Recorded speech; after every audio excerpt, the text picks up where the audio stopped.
Ora Kijenan. Panglimbang 5 menit dina Senin Kliwon tanggal 18 Mei taun 2026. Kapethik saka Injil Yohanes bab 16 ayat 29 tekan ayat 33. Lumrahe wong rumangsa sedih rikala tininggal lunga kepara kasilaki dening kanca kancane. Wong dadi ngenes lan grantes enggo nyepetake patine. Iki dumadi jalaran wong lali menawa isih ana Allah kang ngayomi nganteni kepara paring berkah saben wanci. Kudune wong eling Gusti Allah lan lumayu marang panjenengane. Jer panjenengane bisa dadi ruwang kang paling setya lan pitaya saengga bisa paling paring panglipur lan paneguh. Gusti Yesus sing waosan dina iki mratelakake kahanan kang kudune banget gawe grantes lan ngenes. Panjenengane bakal katinggalake dening para murid kang saksuwene iki glundang-glundung lan runtang-runtung urip bareng panjenengane. Rikala panjenengane katangkep lan nandhang sangsara.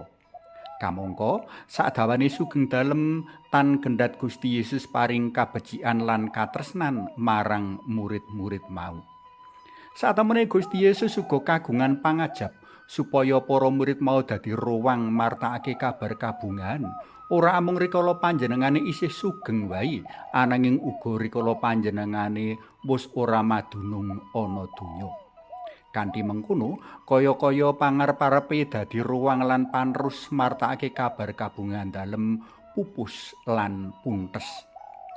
Kanthi mengkono bisa kapratelakake menawa kabecikan dalem Gusti Yesus winales pakarti ala katinggalake nandhang sangsara kijenan.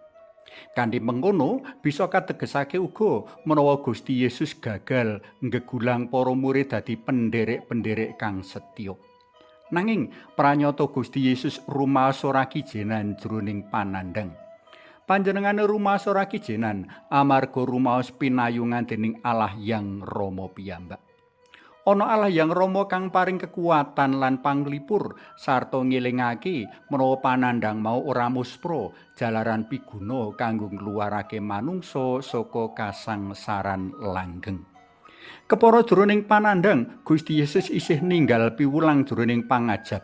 Amrih para murid bisa nulodo kapitayan panjenengane rikala ngadepi panandhang. Kanthi mengkono, para murid uga bakal slamet lan kepagih panjenengane saklebar panandhang nempuhi. Gusti Yesus uga ngelingake menawa liwat kasangsaran, seda lan mikrat dalem, Roh dalem Gusti bakal njangkung lan ngayomi para murid saengga uga bakal padha saguh ngadepi maneka panandhang saka donya.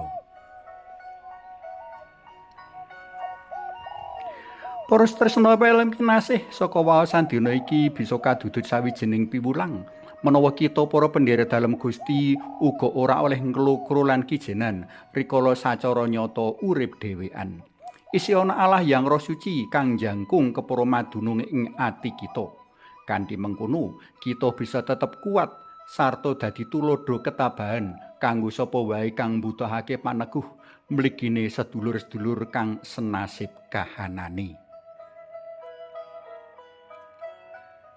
Suwawi sami munjuk, kunjung asma dalem Yang Rama, so Yang Putra tuwin Yang Roh Suci. Amin. Gusti Yesus kawula munjuk manuwun awit panjenengan mboten nilar kawula minangka tiyang-tiyang ingkang lula. Kawula munjuk manuwun awit panjenengan ngutus Yang Roh Suci minangka rencang paneguh lan panglipur kawula ing salebeting ngadepi maneka warni panandhang ing gesang sadinten-dinten. Mugi linurna Yang Rama Yang Putra tuwin Yang Roh Suci kados mula buka sakmenika sarta sak lami-laminipun. Amin. Kunjung asma dalem Yang Rama so Yang Putra tuwin Yang Roh Suci. Amin.